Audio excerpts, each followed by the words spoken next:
is to build a technology-connected portable animal crate. Our first meeting with the patent attorney was a little bit rough. We got rejected. It didn't go that well. I think I want you to be a little more innovative here. Keeping it under $500 as a price point is going to be a tough part of it.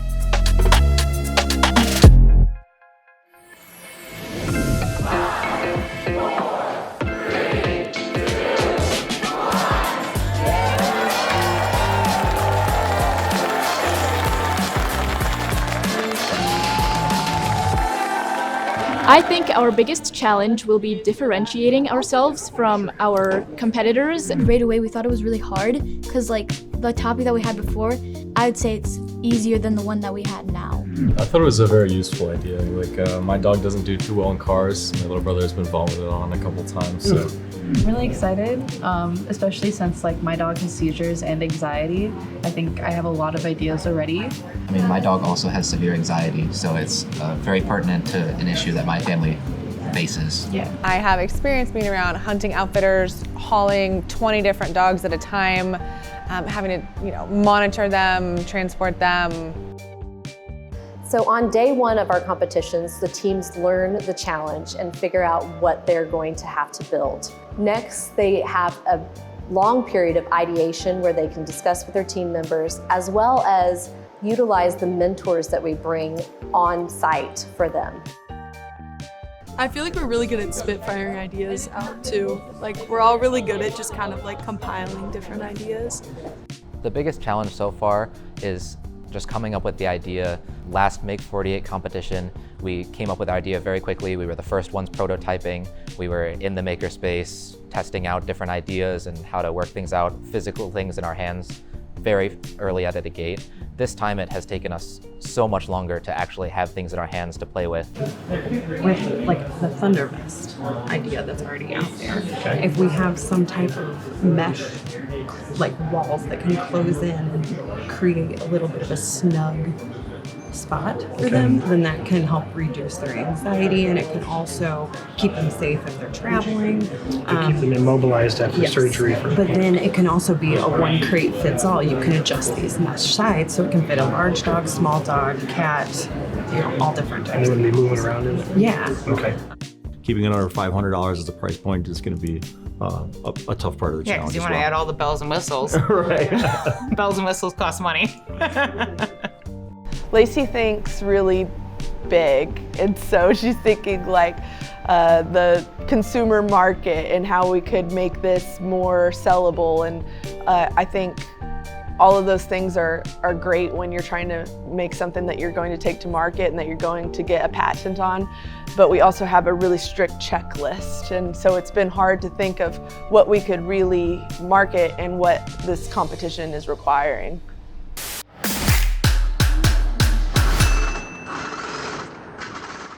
Initially, I leaned towards the individual homeowner one. It's because it would apply to me. And I feel like a lot of people, there's a market for a more technologically advanced crate. Ultimate critter. Something. We'll come up with some fun stuff for that. We could do I like our DEFCON symbols. You have DEFCON 1 to DEFCON 4. UCC. So I think what we do is we design for whatever this is. If you think about it, we have so much to talk about with our DEFCON levels. My method was, where's the one that we zigzagged? Mine was like somehow like this, where it folds there and then kind of just both sides do that, and then the top and bottom just stay flat and they don't move. And then your method. Well, what about the other two sides? It's sandwiches in, right? Fold up? Oh, I didn't think about those two. Have we done any looking at the IP, see if there is a crate that Yes, has? I've looked. And I haven't seen anything. Well, not when we meet with the attorneys. We can kind of figure But it out. as far as the bottom goes. We also provide patent attorneys to them so that they can determine whether they're infringing on any existing IP. IP is intellectual property, so that's trademarks and patents. I'm basically doing research to ensure that the team members aren't infringing on existing patents. Also, at the same time, we're trying to see if maybe they have any unique elements that they could potentially patent themselves that the judges and the sponsors would be interested in pursuing after the event's over with. So far, our idea is a dog or a pet crate that can collapse in on itself. So it'll have a second wall on the inside, and that will be made of a stretchy type mesh material. We're going to use the vet Guardian. It can sense when a dog is starting to have anxiety. And so once it senses that, these mesh walls will close in kind of like a thunder vest. So it'll give the dog a hug to kind of help calm it, also keep it from licking incisions or, hurting itself in a high stress situation. I think the innovative, possibly even patentable feature would be that mesh material being able to close in. Now you're going to have a lot of testing involved to make sure you're not killing animals. Right, squeeze them. There will be fail safes and I think there's user-defined settings, so how much pressure you want to be applying. But it's certainly exciting. Thanks so much. Thank you very much. Okay, thank you guys. So Harley-Davidson works to support and educate or introduce people to STEAM, which is science, technology, engineering, art, and math. And Make48 fits really well into that initiative by enabling teams to explore the product development process as well as each of those developmental phases along the way. So there's a few steps going from invention idea all the way through to a manufactured product. First and foremost, you have to have an idea. Some people just have it, others see it in their day-to-day lives. If you don't have your invention idea yet, just look around and think about things that can either help people out or prevent a problem on the other side. And a lot of our ideas kind of went into the vet prompt area. They were all kind of medical related. So we figured that was going to be the prompt for us. That's great. So you started with the ideation phase, really identifying what are the core innovations that you want to have. What kind of market do you want? Oh, look at this. So lots of major brainstorming. Even better, wow. Lots of ideas, and then we narrowed it down into something that we thought would be something unique, working with the patent attorneys, knowing which aspects of all the ideas we came up with. 2, you can do this at home. Google it, rough sketch it. Put out a list of product specifications. What do you want your product to have? And really focus on simplicity. I think it's really important to get the right features though. We don't want to overwhelm this animal. We want to have the right support there, but we don't want to go overboard. Yeah.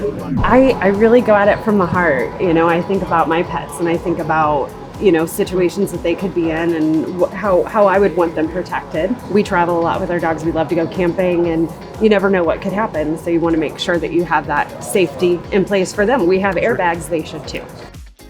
Then 3, this is where it gets serious. You start into real design. It's called industrial design. Industrial design is the visual design mixed with the actual engineering design. How is the product actually designed to work together? We figured out we wanted to have a frame with fabric over it. The surface area was need to be calculated as well as the door. We do 2 inches on either side. Amazing. But then we've changed our mind to a much more complicated shape.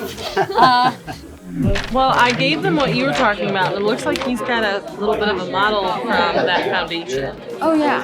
How big are the shapes on the lowest level? That's what we have to put our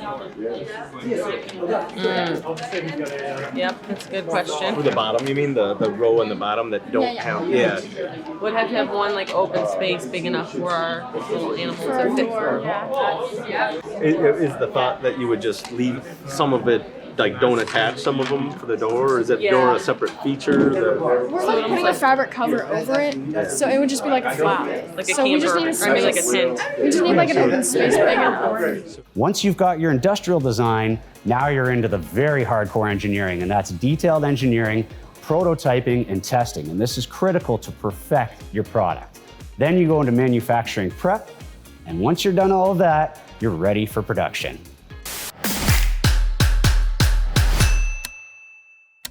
This is definitely, I think, going to require some more machining and building kind of a big crate. So I think we'll get to use some different processes. Every team does not need to know how to build. It's really neat what we do here at Make48. We have tool techs at every competition that can help the teams bring their ideas to life. Tool techs are great. Honestly, they're so helpful. None of this stuff would happen without them. We have been working with as many tool techs as we can.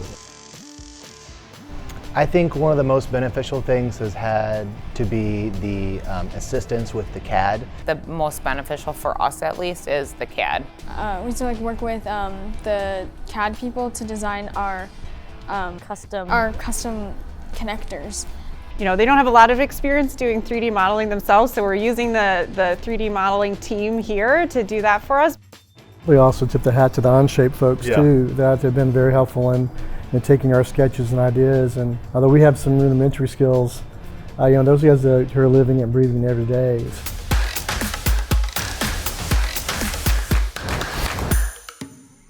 Onshape is a professional CAD development platform. It's free to use, and anyone can access it through a web browser or through one of the mobile apps. What I have on the screen is 2 web browsers. It's the same CAD document with two different web browsers, 2 different users. The user on the left is me. The user on the right is my collaborator. Notice that as I make changes, both users can see what's happening in real time at the same time. So we always have full transparency of the design, and we can accurately communicate and collaborate with each other. So if I make some modeling changes, we'll go ahead and make just a quick change to this design. Notice that the user on the right is seeing those updates in real time. This makes it very easy for me as the tool tech here to work with the teams and to work with the other tool techs, collaborate with each other, share ideas, and really be very flexible and agile as we're designing these projects. We just need a dog crate in CAD. Okay. And then, so basically, the product is going to be a cover for any dog cage, and we drape it over the top, and it'll have technology embedded within it that'll be used to like calm a dog down. So we're going to need a dog cage, and then also the sort of cover for it. The cover is going to be like a malleable fabric that can just be draped over the top. Okay. What's the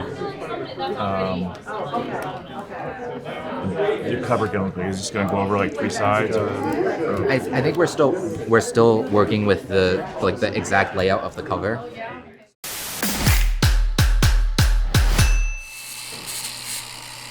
This product has a few main features. One is mobility. It'll be able to be transported with wheels that retract off the ground. 2, it'll be soundproof of sorts, have some noise-reducing foam on the outside. Some of those features of crates exist already. We know the mats exist. So what do you feel is novel or new?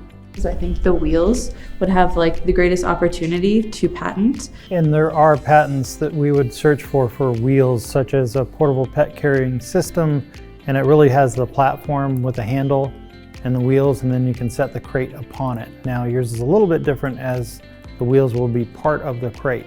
But again, that's the devil in the details, is exactly how you're setting things up. We since pivoted from that and we moved on to this case idea, this comfort case idea.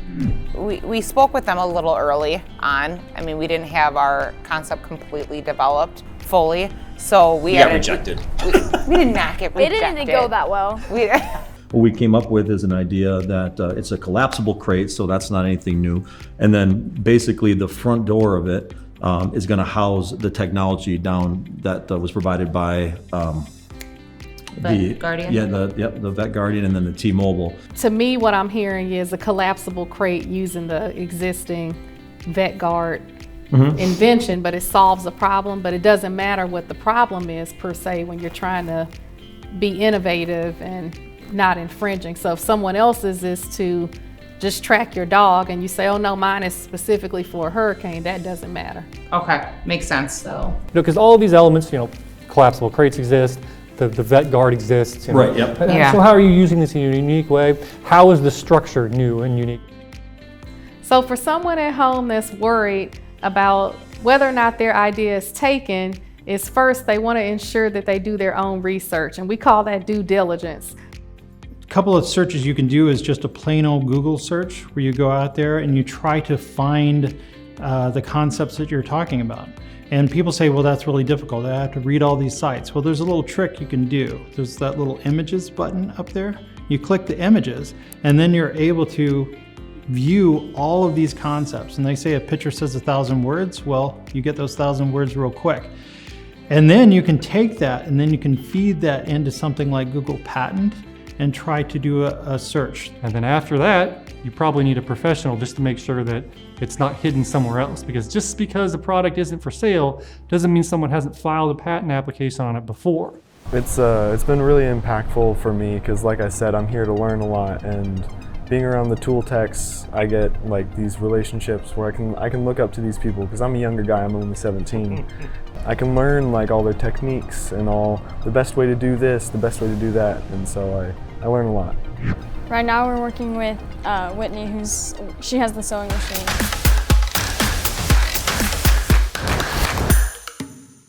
I know that sometimes people get into sewing because they had a grandmama or an auntie who sewed and they just inherited a sewing machine. But much like a car, sewing machines need a lot of maintenance. I always start with a fresh machine needle. Now, machine needles are completely different from hand needles. They are specifically made for your machine. They also come in different gauges, different thicknesses. So if you're sewing chiffon, you wouldn't use that same needle for denim. And you would have a different needle for leather as well. And you always want to change your needle at the beginning of every new project. But if you hear your needle break or bend or snap, it's time to stop. Sewing machines can last you for 20 to 30 years if you take proper maintenance, if you follow servicing calls, if you go ahead and make sure you are using the proper parts, the proper needles and bobbins, and your sewing machine will work for you for the long run. Our idea has evolved because we were given 4 main categories to choose from, and we've gone through all 4, finally landing on one that we feel the most comfortable with, and we're excited to show everybody. I felt like we had a slow start going through the different categories and all the different ideas, but I think we're on schedule now. Slow is one way to put it, yeah. The first time we went to the patent attorneys, we basically had nothing. That was a hard no. We were like, so we're gonna take the technology and put it on the crate. And they're like, But question for you, so you're not altering the crate at all, so it's the same crate, and then you're taking the device that already exists? no. That's what we're struggling with. Okay, 'cause that's what it sounds like. We think we'll actually have a crate that has the built-in components. I think you want to think more outside the box. I know outside the crate, for the competition. I like that. For sure, let's go back to the drawing board. A big part of the problem is trying to understand the idea and coax that out of them. And a lot of times they haven't fully conceptualized the solution yet. And so they have a very broad statement of what they think the solution is, they just haven't got there. Yeah, we had to meet with the patent attorneys twice. So we came in first and we had our idea and we had some initial drawings, but they were pulling things up online and showing us pictures and it wasn't what we were talking about. And so they told us to leave, come back, make some more precise drawings. And when we did that, it definitely helped get the idea across, and then they understood the specifics of what made it unique and why it was different from what was already out there.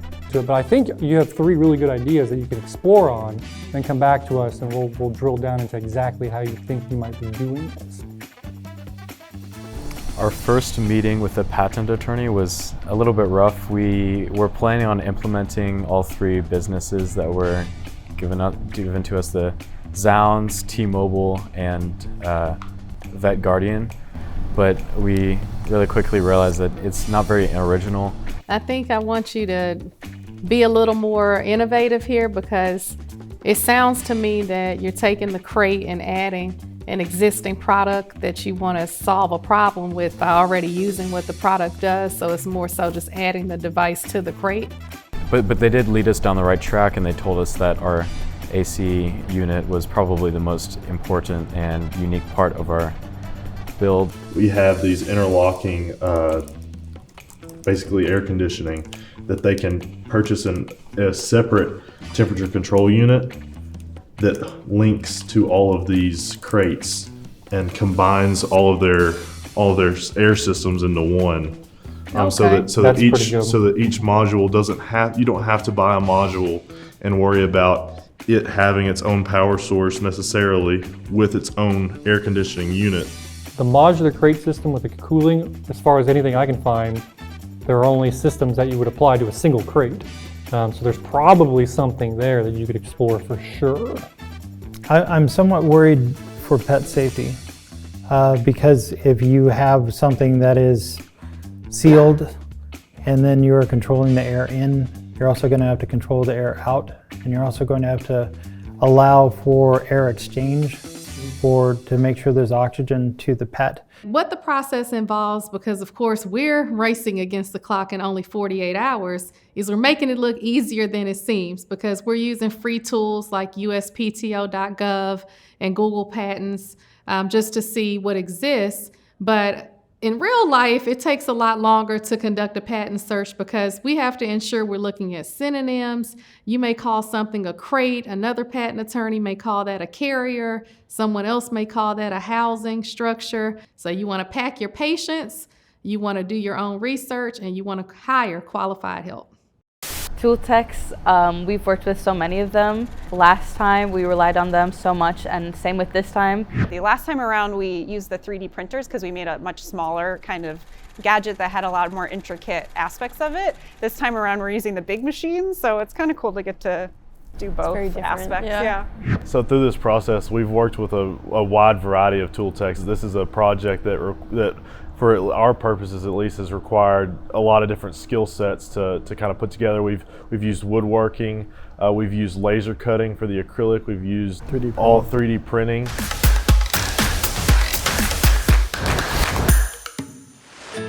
For Make48, it's really important that contestants can print a 3D part as quickly as possible so that their prototypes are up and running by the time of the presentations. And that's why there are different settings on the Ultimaker. For example, this could be your finished part where it uses a 0.4 nozzle and a 0.2 layer height, so you're really getting a fine quality finish. But this part is going to take you 7 hours to print. But if you print on sprint mode, This is the 0.8 nozzle, and it takes about half of the time. But as you can see, it's slightly less accurate and detailed. so it's still going to be a really strong functional part, and it's going to give you the fit and function that you need to prove out your prototype. It's going to be a lot faster to print, and it may not look as pretty, but it's still functional. Yeah. The biggest challenge so far, I've got to say, is probably the crate design itself. The challenge was trying to differentiate from all the other people, so we had to kind of think outside the box to design a crate that interlocks with each other, but isn't also just a square. We draw a lot. We don't use, a lot of the teams here. Yeah, we're like analog. We're a little old school. Part of the design is, at least for the kennel component, is it snaps together, it slides together for safety, right? So they don't fall apart. Because currently one of the problems that people have when they transport, at least the animal shelters, right? Is they don't have a way to keep the kennels together, right? They're all different sizes, all different shapes, so they bungee cord them and stuff. So what we try to come up with is a more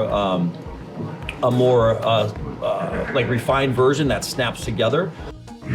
The one thing we really wanted was to make a top that would fit on almost any available crate that people had, whether it be a veterinary, a homeowner, a shelter, that our top will fit on that crate. And then they could use that to monitor their dogs without buying an entire system. Oh, amazing. So this is a real team effort on the creative ideation board here Absolutely. Today. It took a while, but they all came around to my thinking. Eventually we do. It happened in the first challenge. This is why there's some whiteout Yeah, marks on the board, but I get it. Well, I know the clock's ticking, so I'm going to let you guys get back to the real work here. All right, thank Take you. care.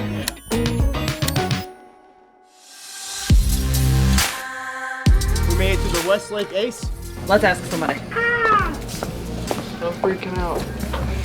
It's more than double my size. SMS it open inside? Yes, for the time being, we can definitely do that. So we're gonna have to right now make a flat on here and drill holes so that it can screw